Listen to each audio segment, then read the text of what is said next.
আজকে একটা নতুন মিষ্টি বানাচ্ছি, কাঁচাগোল্লা, একদম দোকানের মতন। এই 500 দুধ নিয়েছি, হাফ লিটার, এটা ছানা করে নিয়েছি, এতে 6 চামচ চিনি দিয়েছি। আপনাদের মনের মতন যেরকম যেরকম মিষ্টি খাবেন সেরকম দেবেন। আমরা এতে একটু ঘি দিয়েছি, এবারে একটু দুধ দিয়ে দেবো। এটা এবারে একটু ঘন হতে দেবো। এই একটু দুধটা কমে গেছে, এইবারে একটা আমুল দুধের প্যাকেট, একটা গুঁড়ো দুধ দিয়ে দিলাম। এই হ্যান্ড ব্লেন্ডার দিয়ে একটু ঘেটে নিলাম। দেখুন বন্ধুরা, এটা ঘন হয়ে গেছে। এইবারে এই ছানাটাকে মেখে রেখে দিয়েছিলাম চিনি দিয়ে, এটা দিয়ে দেবো।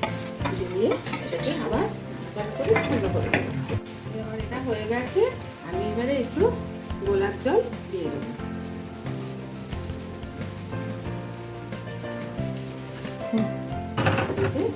হয়ে গেছে, এবারে এটা গ্যাস অফ করে দিলাম, দিয়ে এবার নামিয়ে নিলাম, নিয়ে একটু ঠান্ডা করে নিলাম। গরম তো আর হয়ে গেছে, এরকম গোল গোল গোল গোল করে পাকিয়ে নেবো কাঁচাগোল্লা। এই দেখুন আমার রেডি কাঁচাগোল্লা। আপনারাও বাড়িতে বানাবেন, খাবেন, খুব টেস্টি হবে।